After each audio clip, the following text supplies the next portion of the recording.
Yeah, 'cause I can be a spanner sometimes. Seriously. Just went to dive in to start recording, and my goodness, I hadn't done a sound check. I hadn't made sure that the whole place was quiet. I made sure my microphone was working properly and my levels were right. And then I scared the living daylights out of myself when my bag fell down off the side. Honestly. So here we go. I know I didn't tell you guys exactly when I'd be recording another chapter, but it's just been so up in the air. I thought, well, I've got an hour. I might as well just try and do this recording because it's a long chapter. Well, not really, not as long as the chapters we've done before together. This one's 15 pages, but still, I want to make sure I get another one done this week because I got an appointment tomorrow, as we all know. And then, you know how chaotic it goes over the Christmas period. So, well, it depends how tomorrow goes, really. I digress. So, as we go along, I will be recording. Yes, we shall do this thing. And we shall get it right this time. And we shall hopefully not mess it up. Hello, Petals. How are you doing? How's it going? So this one is a live recording, along with being a recording of a usual chapter. So you get the extra little behind the scenes bit in the live part, but you get the nicely produced bit in the normal playlist. So depends what you fancy. A little of each goes a long way, as they always say. Well, I don't know if they always say it or not, but in these days and trying times, we've got to find comedy and humour where we can, haven't we? Yes, we do. Right, my lovely chickadees, my little petals, my absolute lovely beans. How you doing? How things going?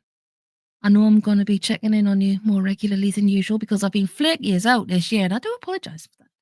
I can only apologise because it's just been a year that I will be glad to see your send off. In the next few years, probably give us a few more challenges, but we can do this. We will. Yes, yes. Vinegar, vinegar. And stuff. Some people say humbug, but I'm going to keep saying spit and vinegar. Please excuse me. I've had a long day. So, my lovely beans, if you can hit that notifications bell, like the chapter if you enjoy it, share and subscribe even if you want to, but you don't have to. But if you do, it goes a long way to paying the hamsters, keep them happy, to keep the wheels turning, the lights on. That'd be great. But most of all, please let me know how you're doing, how things are going, and how you're getting on in this festive season. We're supposed to have a polar Arctic blast. Yeah, they've been saying that for frickin' weeks. I've been waiting for a polar Arctic blast since October, but I've only seen a little smattering so far. Much, much disappoint. I'll let you know that for nothing. So, my lovely beans, I'm going to do chapter 11 of Here Comes the Sun by our beloved Mr. Thomas of Holt, as you know, and let's get cracking. The village cockerel woke up, glanced instinctively at the sky, and did a double take. Funny, said its genetic memory to its motor centres. Little Helga, who was rapidly becoming Big Helga, but the inhabitants of the village affected not to notice, yawned. She rubbed her eyes and set off to the dairy to do the early milking. She was just crossing the yard, pail on arm, when she stopped, and she stared. Then she dropped the pail and ran back to the house. Listen, everyone, she called. Neighbour Bjorn is leaving the village. There was, for the first time in the history of the family, complete silence in the kitchen. Well, not complete silence. Minushka stepped back on the cat's tail with highly vocal consequences, and there was a noisy clatter when Grandmama dropped the porridge spoon, but at least nobody spoke. Little Helga, being young, misinterpreted the reaction as signifying disbelief. Honest, she said. I saw him going up the path to the top of the hill, and he had his axe over his shoulder with a big red spotted handkerchief tied to the handle, and he was carrying a huge sack over the other shoulder, and he was wearing his Hell's Angels vest, which he only wears when he goes down to the town to buy intoxicating liquor. And the little brown dog was trying to follow him, but he kept stopping and throwing apples at it. More silence. Then great-grandfather shook his head. It's impossible, he said. Nobody ever leaves the village. People come here from the outside, yes, but they never leave. Because of it being idyllic here, great-grandmother explained with a microscopic quantity of residual wistfulness in her voice. She had fallen in love with the village the moment she set eyes on it 62 years ago. But before that, she had lived in Chicago, and she couldn't help remembering sometimes that in Chicago they were admittedly short on ideals, but hot on mustard, or hot as mustard on sanitation and running water. The whole point of idyllic is you stay. Oh dear, said grandmother. If he's leaving, it can only mean he's been unhappy here. Oh, the poor, poor man. We must counsel him, said grandfather firmly, rising from the table and removing his bib. We would never forgive ourselves if he left and we didn't try to stop him. We would have failed him, grandmother added, in his hour of need. It would mean we are bad neighbours.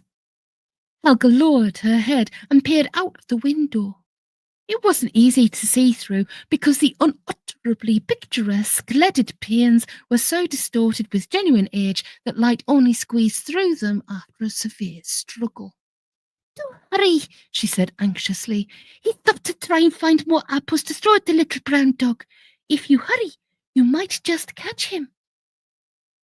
So, grandmother and grandfather and great-grandmother and Minushka and little Helga and lazy Olaf and little Torsten dashed out of the house and up the hill to where Bjorn was taking careful aim with a suitably aerodynamic Granny Smith. Surely, panted grandfather, catching his breath. Surely, neighbour Bjorn, you don't propose to leave us without even saying goodbye. Goodbye, Bjorn replied, satisfied. He let fly, and the little brown dog finally took the hint and retired, hobbling to the woodshed. Narrator's note, poor little dog. Don't throw apples at little dogs, that's just not nice. Bjorn picked up his luggage. But why? Little Torsten demanded. Have you not been happy here today, Bjorn? No. Where will you go? Wailed grandmother. What will you do? Bjorn considered for a while. First, he said, I'm going to find the nearest town that's got a halfway decent bar and a cinema that shows films. And I'm going to... Why do you want to see films, Grandmama? Hush, Torsten. Yes, but Grandmama, if the films got mucky, doesn't that mean the pictures will come out all blurry and... Hush! And after that, Bjorn went on, I'm going to find out what's happened to the sun. All right? The villagers stared at him as if he was mad. What do you mean, neighbour Bjorn? Asked lazy Olaf slowly. It's the sun, that's all. There's nothing wrong with it. Look. He turned and pointed at the sky. The sun, as it happened, was obscured by a blanket of cloud. See, Bjorn said. It's what we call a cover-up where I come from. Somebody's made one hell of a cock-up, and they're keeping it under wraps. Maybe, replied the grandfather. Or maybe it just means it's going to rain soon. Rain is good, neighbour Bjorn. It makes the crops grow and nourishes the little seedlings and... Yes, I know. Bjorn interrupted impatiently. I used to make the stuff, okay? And I could tell you things about how we used to do it that'd make your hair stand on end, he added. Look, just take it from me, all right? That is not the real sun. Something has happened to the real sun, and whatever it is they've got up there is a substitute, okay? Okay? He turned definitively and started to walk away. Little Torsten wiped away a tear. Don't go, he whimpered. Bjorn hesitated slightly and then quickened his stride. Little Torsten started to cry. Please don't go. he wailed through his tears. Even though you're grumpy and bad-tempered sometimes, and you never have a kind word for anyone, and never help anyone out, and never say thank you when Richard gives you little cakes, and you get drunk on Wednesday, and I think about babysitting people's hanging baskets, and you cruel to animals, and you tread on the floor around the village pub, and you never go to church, and you haven't paid your contribution to the poor relief fund for 3 years, and you pay your cock in Uncle Gustav's parking space, and you still never relief help for poor blind boy, and you cheat at Domino's, and you cut down Grandma Cherry Tree for no reason, and you complain you call her, why did you leave empty crisp packets all over everyone's front gardens, and you trod on my toy horse once, and when I cried, you laughed at me. And the elder said you got the mass of water and the weeds from your garden blow out all over Uncle Cal's potato patch, and you put vodka and Big Peter's orange juice at his wedding, and it's Uncle Christian's Swiss blood you moved your backwards 3 feet into his garden, and you drove the starch on the picture of the Blessed Virgin in the little white chapel. We still love you.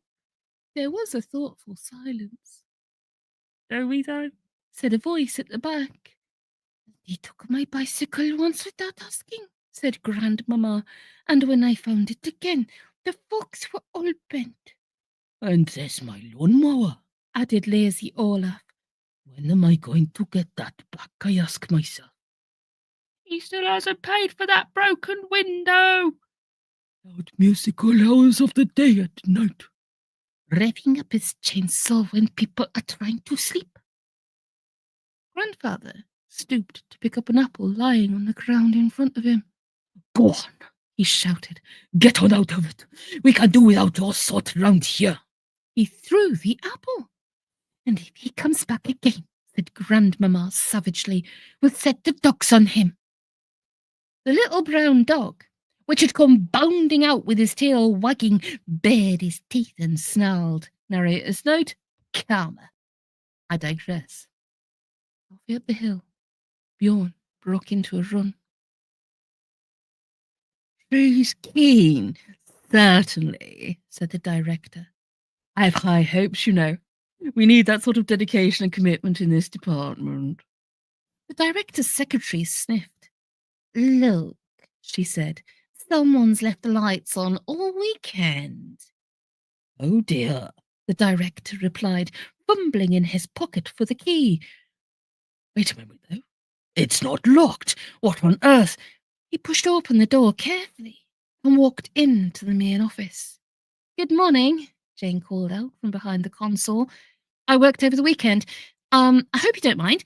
You're right. It's easy once you get the hang of it. Of course, the computer helps marvelously. It's just like the one we used to have where I worked before, except the memory is bigger, of course. Do you like it?" The director was staring at the screen. From time to time, he made teeny tiny little joking noises. The screen was different. Instead of the intricate cobwebs of inextricably tangled patterns, it looked like nothing so much as a very finely woven net. "Oh, what have you done?" the director croaked. "I've sorted it," Jane replied cheerfully. "Looks so much better like that, don't you think? Everybody living happily ever after, you see? Yes?" But, but the director struggled for words. "But, you stupid girl, they're meant to be star-crossed lovers." "So," Jane replied, "I uncrossed them. Simple as that," she added, "and put the cover back over the console.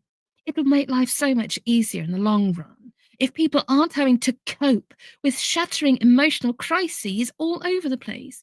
Do you realise how many working days were lost in the Soviet Union last year because of emotional trauma? I looked it up. 4 million. And as for Scandinavia..."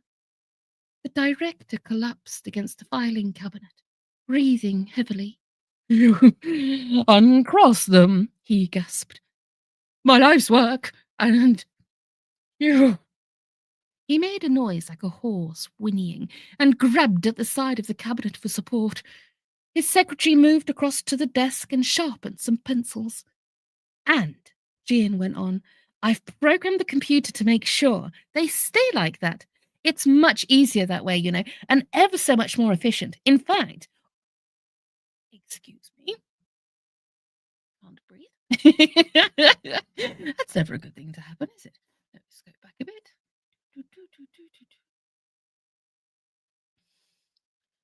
Flipping sinuses this time of year. Oh, crikey. I've just deleted everything I've done. We don't want to do that. Delete that. There we go. We'll go back to in fact. That'll be a good idea. Oh, my goodness. In fact, all it'll take from now on is one full-time member of staff to make sure it's running smoothly, and a couple of part-timers to do the filing. I'm sure, she went on relentlessly, they'll be ever so pleased to just hear that in the treasurer's office. On the screen behind her, a galaxy of perfectly regulated blue and pink dots flashed in harmonious concord. All over the world, boy was meeting girl and falling in love, and they were immediately going out and choosing bathroom curtains together.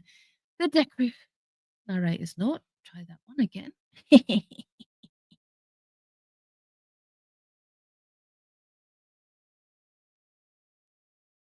cannot abide it when I stumble over my words. That's never a good thing. And of course, it's boy meets boy, boy meets girl, girl meets girl, girl meets boy. Everybody meets everybody else. And as long as they get on and they're nice to each other, who cares?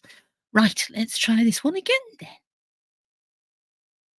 The director's secretary shrugged. Well, she observed, I'll say this much. It's a darn sight tidier than it used to be. I never could be doing with all those mercy loops and squiggles. The director propped himself up against the filing cabinet and took off his spectacles. Miss Rubis, he roared in a voice like thunder. Be so kind as to get me the chief of staff on the telephone immediately. But Miss Frobisher wasn't listening. She was gazing, with an expression on her face like stout Cortez finding a parking space in Piccadilly, at the electrician who had come in to replace a light bulb in the washroom, and he was gazing back. Bingo, Jane commanded. You see what I mean about efficient? With a cry of enraged anguish, the director dragged himself to his feet, shook a fist in Jane's direction, and staggered out of the door in the direction of the main office. For the record, he got no further than accounts, where he happened to share a lift with a rather nice motherly lady from pensions. When, 3 months later, they got back from their honeymoon, he resigned from his old job and applied for the assistant librarianship in the reference section. This protege of yours, Ganga said, I'm beginning to get bad feelings about the whole idea. Staff checked himself between the second and third syllables of my protege and considered. He had, after all, been in the service for a very long time now, and one learned to expect this sort of thing. As the old Catalan proverb says, he who chooses to live among rats should not get aerated at the sight of paw marks in the body. Why? He said. Well, Ganga took up his usual position on the edge of the desk. Obviously, chairs were completely passé where he came from. Admittedly, she's got talent. Talent, yes, also initiative, drive, authority, intelligence, all that stuff. But you know, can't help thinking she's getting above herself. I mean, first that thing with the sun, all this stuff with star-crossed lovers. Like, wiping out a whole department overnight. You've got to draw the line somewhere, haven't you? She's making too many enemies too soon. Staff stroked his chin with the rubber on the end of his propelling pencil. Narrator's not remember what I said about propelling pencils. And that means wrong character. I wasn't concentrating. Oh my goodness. We'll try that one again. Diddly diddly dee, diddly dee, diddly dee, diddly dee, diddly dee, diddly dee, diddly dee, diddly dee, diddly dee. And we've missed a place. Right. And that means she's making enemies for us, you mean? Naturally. Gellinger picked up a handful of paper clips and started to weave them into a chain. Major aggravation at this rate. You don't need me to tell you that. They considered the matter in silence for a while. finance, and general purposes smiled at me in the corridor the day before yesterday. Staff said at last. I spent the rest of the morning searching this office for hidden microphones. Find any? No. Staff replied. Then he put his finger to his lips, picked up his empty coffee cup, inverted it, and put it over the buzzer on the edge of the desk. Yes, He went on. 6. I left that one where it was to make them think they'd won. Oh, I wouldn't worry about it, Ganga said, smiling. Sure, they've got every office in the building bugged. Oh, and by the way, if you only found 6, there's 3 more about here somewhere. I was talking with that kid Vince from supplies, but it's nothing to worry about. Nothing to... Staff lowered his voice to a whisper. Nothing to worry about, he hissed. Have you the faintest idea? Ganga shrugged. It all comes back to staffing levels, he said. Think about it. So they've got the room bugged. In order for that to mean anything, think of all the backup you'd need. You'd have to have a guy listening in on each office, and another 2 guys to transcribe it all, and another guy to sort through the transcripts and put yellow highlight on all the treasonable bits. With an organisation this size, you're talking maybe a staff of 20,000 people. You know how many people work in internal security? 4. One of them's a trainee. All they do is go around putting the bugs in, maybe fixing them when they go wrong, putting in new ones when they get found. And even doing that, there's a waiting list of maybe 6 years. Nobody actually listens.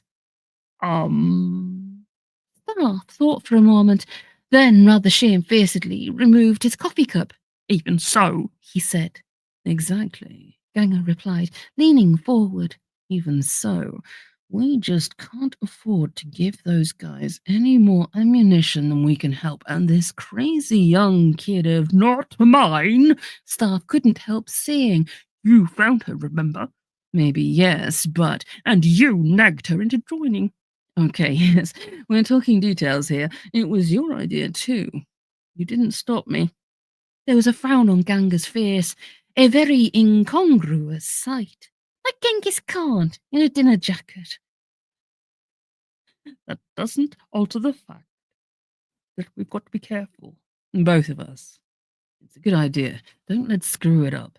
It was my idea to put her in records, Staff pointed out. And it was you who made sure she was on hand when the son got stolen. In fact, I'm not so sure. He stopped abruptly, aware that he had been thinking aloud. Sure, Ganga replied. I put those kids up to it. We needed a new son. The old one was a goddamn liability. He leaned closer forward still. Now, you see what you're implicated in, huh? Staff half rose. Then he sat down again. You lunatic, he said. What did you want to go and do something like that for? Never you mind, Ganga answered infuriatingly. My department has a cross-departmental brief. I have to keep several things going at the same time. Is that an explanation? Yeah, trust me. Oh. Staff bit the rubber on the end of his pencil in half and spat out the result. He was nervous when people from that particular department said, trust me. He couldn't help but visualize the scene many years ago now, when one of them had said, go on, eat the bloody apple. Trust me. Of course, that sort of thing couldn't happen now, not with the new covenant and mortals being so depressingly litigious, but old habits die hard. I think, he said decisively, we ought to call the whole thing off. You're right, he added quickly. You've convinced me. Ganga was taken beautifully by surprise. Hold on now, he said. I didn't say we should call it off. All I said was... Staff smeared a bewildered look on his face. You said she was becoming a liability, he replied. I agree with you. By the way, what on earth possessed you to agree to all those demands of hers? pay and so forth. You realise she's only down on the books as a trainee. Wait a minute now. Ganga was distinctly flustered, and his smile was melting and dripping down the side of his mouth like jam on the run from a doughnut. "Couldn't help it," he said. "That kid's got personality, I guess. She just sort of came at me." Right? Staff replied, nodding. And now I think it's about time she came at somebody else around here. Another silence. In the corner of the room, unnoticed by anybody at all, one of the hidden microphones went wrong and began broadcasting the BBC World Service to its receiving station. Like who? Ganger said cautiously. I think you are up to something. Me? Staff did a very creditable impression of startled innocence. I've never been up to anything in my entire life. I was just thinking that if she's been attracting hostile criticism from certain quarters, then it's about time we turned her loose on her critics. What do you reckon? Please excuse me, because this is beginning to really toll on my voice. I'm about to choke on my tea. Please excuse that tiny little break there. It has to happen sometimes when you're using your voice. Right then, we'll try this again. Sorry for the dead noise. Sorry for the dead sound. Oh my goodness. I don't know. Ganger stood up and walked across the window, inadvertently treading on another hidden microphone and squashing it flat. The device in question had been installed by the trainee, and nobody had told him about putting them where they wouldn't get trodden on. That could make things worse, you know? The last thing we want to do is precipitate a confrontation. Don't we? Well, not that sort of confrontation. Ganger was starting to exhibit signs of great tension. That is to say, he appeared perfectly normal, but his shoelaces were untying themselves and then weaving themselves back into fantastically intricate knots. What did you have in mind exactly? Staff smiled. Well, at least he drew his lips across his face like the curtain of an old-fashioned proscenium arch theatre. Nothing too dramatic, he replied. I just think the girl's proved herself perfectly capable in the field, so why not try her out in administration? After all, he added carelessly, she can't get up to much mischief sat behind a desk all day, can she? I don't know, Ganger replied, and his face was a blank. Can she? Staff leaned back in his chair and put the tips of his fingers together. He was enjoying himself. Let's find out. Oh, and by the way, when one has worked in an office where mind reading is the norm rather than the exception, one can't help noticing nuances of expression. Just as a telephone can't get away from the fact that there are always people wanting to talk through it, regardless of whether it's in the mood. Ganger's face remained blank, but one of his shoelaces broke spontaneously. yes, He said. While we're on the subject of bugging, I saw a psychiatrist yesterday, Staff said. He waited for some pleasantry or other from his interlocutor. Interlocutor. And then went on.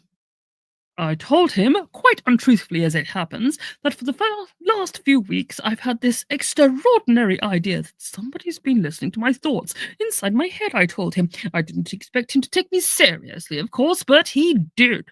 So I should think, Ganger muttered. Well, he wasn't your run-of-the-mill shrink, Staff admitted. In fact, he's the head departmental analyst, so he's used to that sort of thing. I should imagine so, anyway. And do you know what he suggested I should do? Ganger beamed. Go on, he said. You tell me. He said, Staff went on, that it's not a particularly uncommon condition in our line of work. He said, and this is just what he told me, mind, that the only odd thing about it was that I'd noticed. Funny he should say that, since I was making the whole thing up, wouldn't you say? Hilarious. Anyway, Staff went on. The point he was making was that apparently one of our own departments, or at least a department of what you might call an associated agency, has perfected a technique of mental bugging, just so they can keep tabs on what the rest of us are thinking. A bit spooky, that, if it's true. You've got my hair standing on end, Ganga said. Do go on, please. Oh, there's nothing to worry about, Staff said reassuringly. Apparently, there's a very simple solution to the problem. The boys in the research lab tumbled to it almost immediately. All you've got to do is this, and I say, are you all right? Ganga, who was sitting bolt upright with his face as white as a proverbial sheet, nodded his head stiffly. His hair really was standing on end. Staff noticed. I'm sorry, he said. I didn't catch what you said.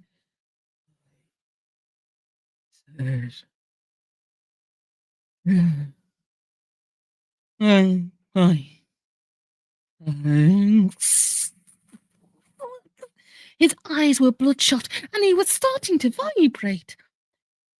You finally stop doing that now.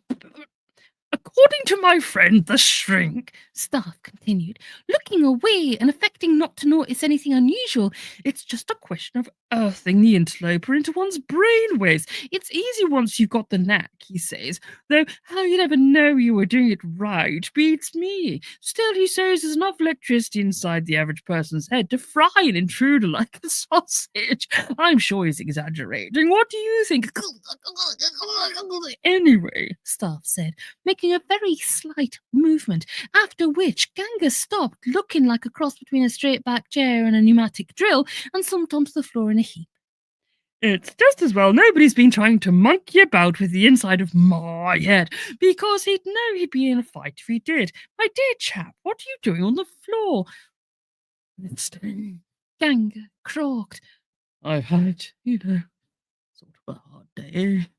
He reached out a trembling hand and picked up the lenses of his glasses, which were all that was left, apart from a few droplets of melted plastic in the worn pile of the carpet. I think I'll get back to my office and do something.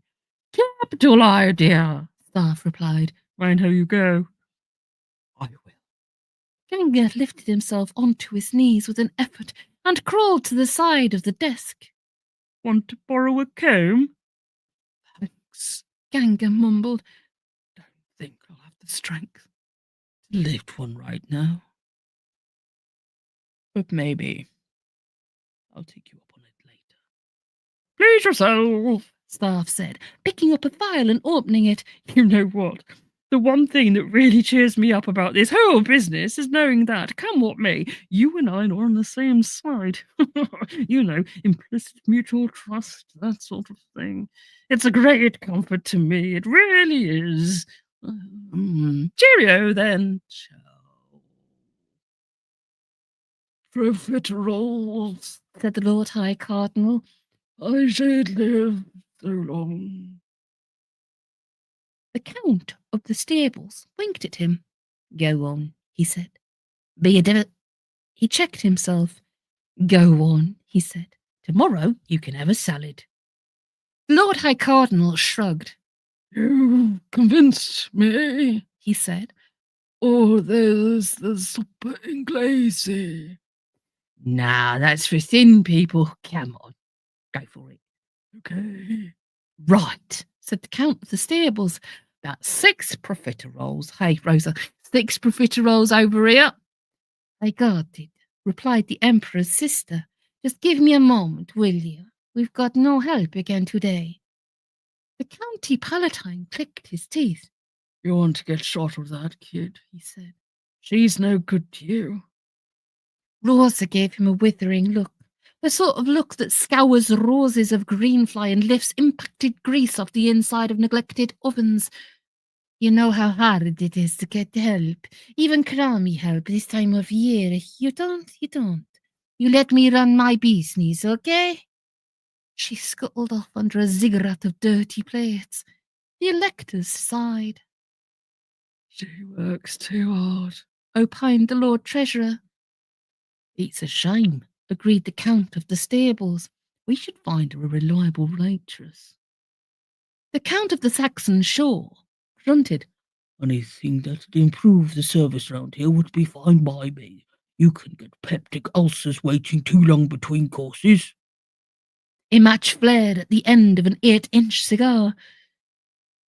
You gotta look after your health in this life, commented the Lord High Cardinal, because if you don't, nobody else will. He burped smoke like a dragon with a carburetor trouble, while the other electors exchanged surreptitious glances. They had an uneasy feeling that the Lord High Cardinal had just made a pronouncement ex cathedra, in which case somebody really ought to write it down. Anyway, he continued briskly, to business, to business. The electors stifled a selection of sighs and yawns. A working lunch, in their view, was a truly wonderful idea, but not nearly as truly wonderful as a plain ordinary lunch hold the work. Still, they had a duty. Well, said the Lord Treasurer, I did the books last night, and they're looking pretty healthy. He reached in his coat pocket for his spectacles and yesterday night's wine list. We got income 17.4464 million kreuzers, expenditure 17.44639 million kreuzers, capital reserves nil, income transferred to capital account nil, fixed assets nil, short-term liabilities nil, written down balance 50 kreuzers, transferred to cash account 50 kreuzers. Okay. The County Palatine frowned. Would you desert me, Tony? He asked.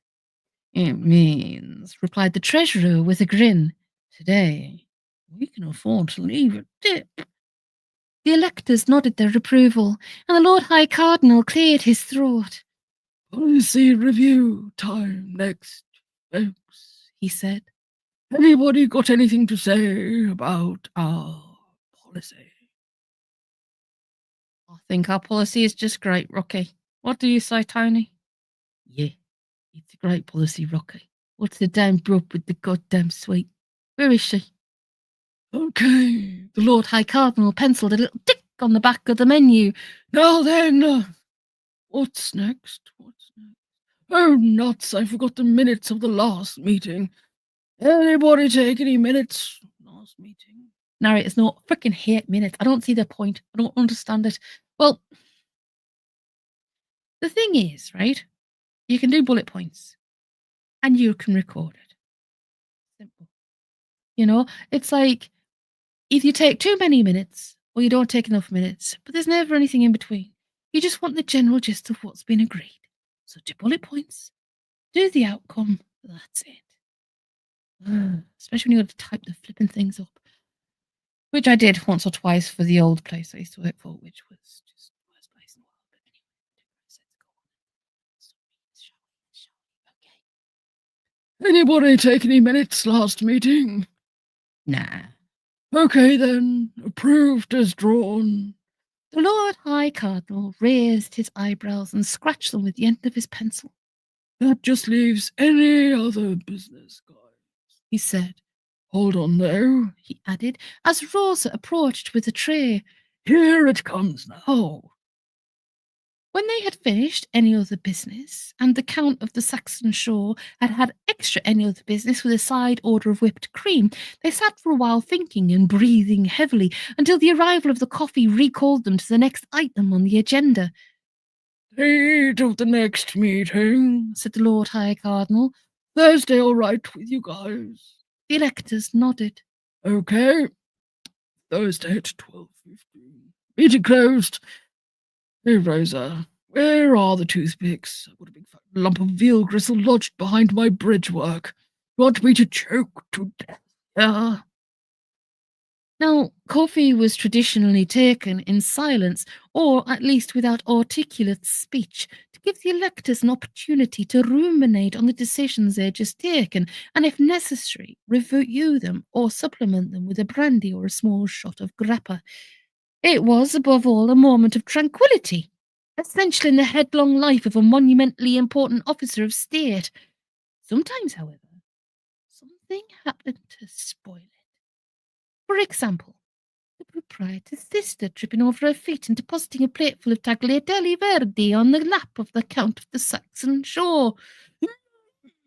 Howled the Count. "You damned crazy bitch, that's hot!" "I'm sorry," said Rosa perfunctorily. She leant over and scooped the tagliatelle back out of the Count's lap onto the plate with a fork. "You should count yourself lucky it was only a melted butter and cheese sauce.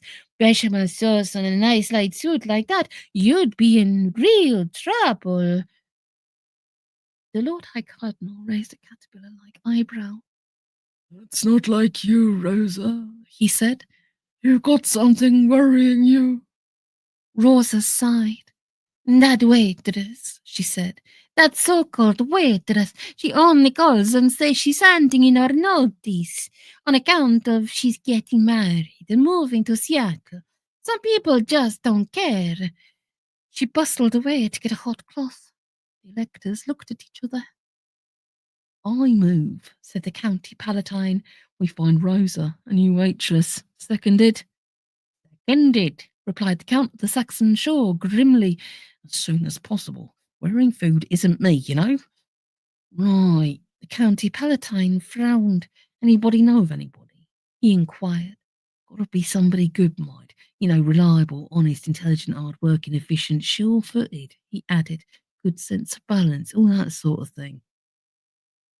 There was silence, during which the sun broke through the thick mantle of cloud that had masked it for a week or so now, flashed momentarily and then ducked away out of sight once more.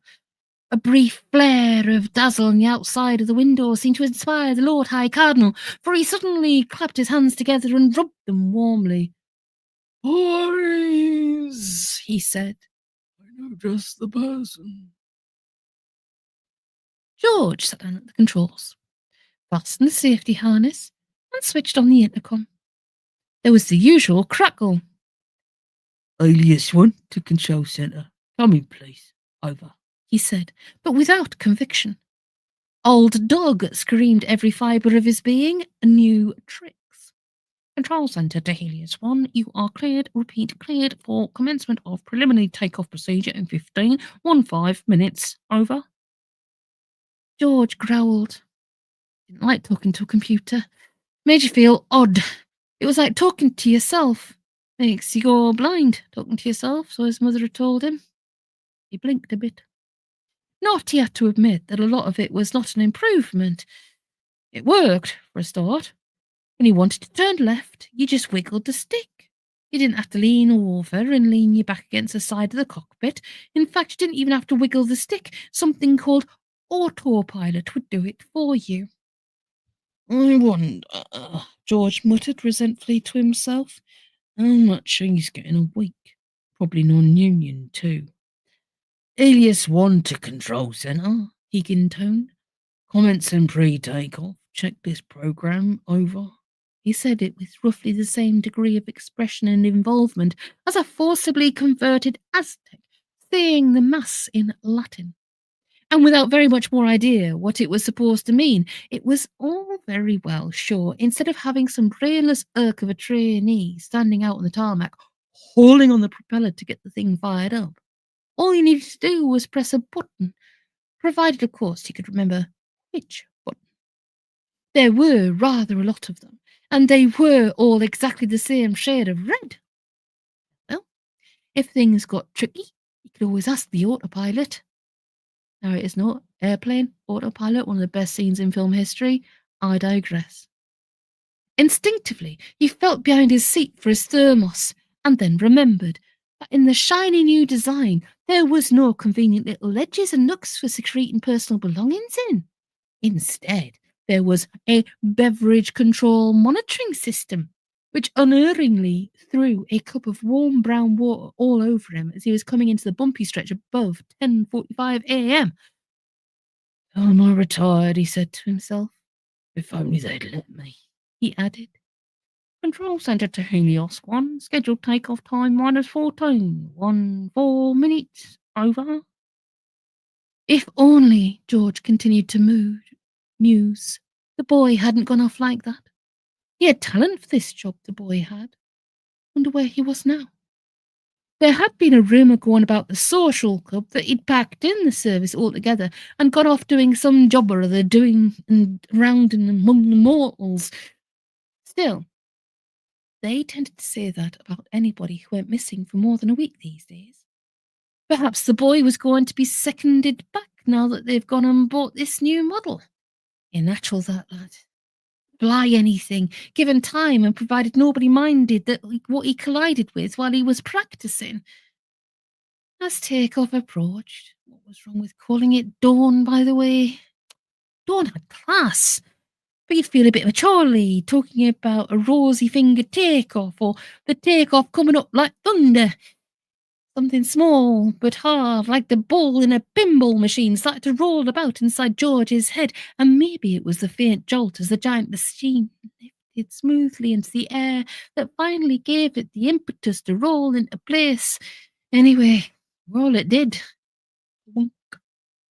There was something very wrong with this machine, and nobody had realised what the hell was it. George flipped the intercom back to transmit. Alias 1 to control centre. I'm cruising at 500,000 meters and climbing. All systems functional. Over. He replaced the microphone thing, looked around to make sure nobody could see him, and switched off the autopilot. No hard feelings, chum, he explained. You're doing a lovely job, but you know, it always was a rotten passenger, me. He took hold of the stick and instinctively moved it to the right position. At once, he became aware of a minute difference in the feel of the thing. The pinball rolled around in its hole and settled again, and in the back of George's mind, some coloured lights lit up and shouted, "Replay." Slower. Ever since he'd switched it on to manual, it had slowed down. George glanced out the side of the cockpit at the ground.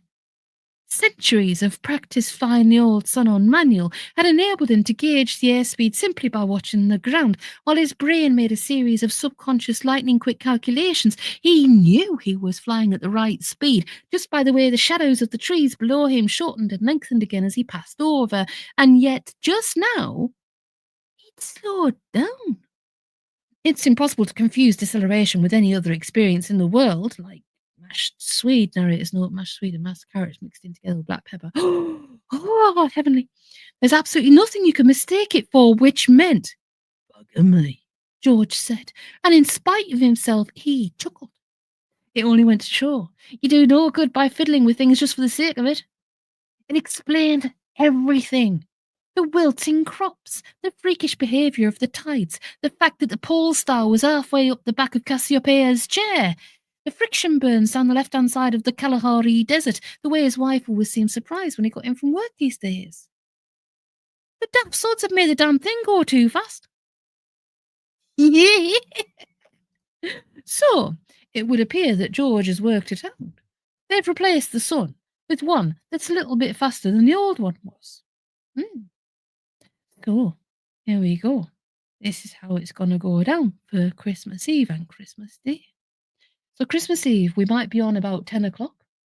10 o'clock at night, maybe. And then we're just going to roll with it throughout Christmas Day. So it's just going to be here and there, this and that, and bits and bobs and sideways. And hello, Time Lord Boy. Hello, hello, hello. Nice to see you. Thank you for being here. This is just the end of the live. I just thought I'd like throw it on here, you know.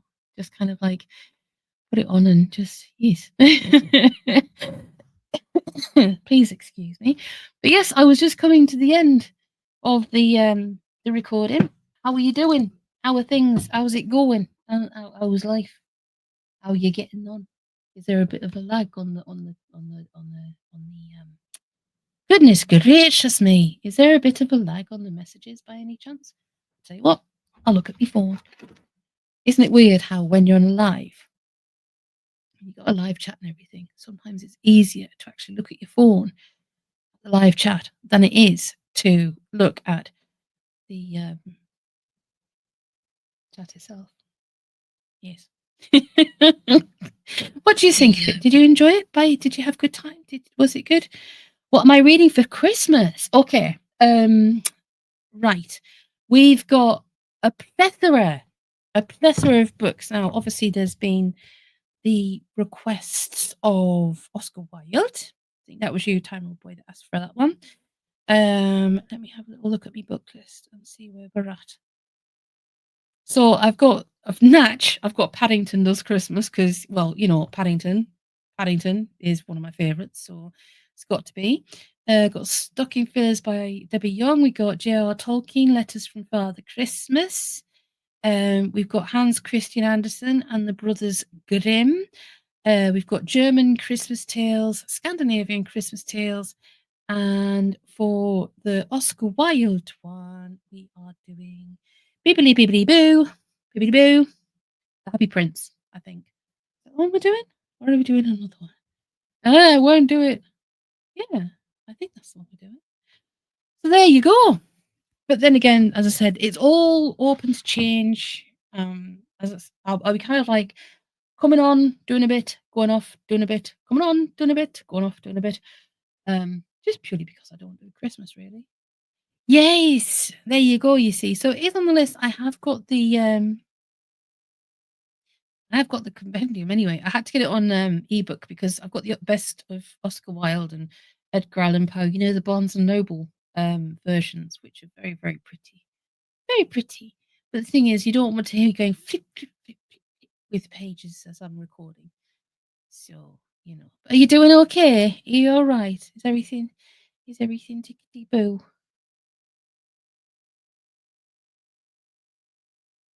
And if you can hear my cat in the background, please excuse me.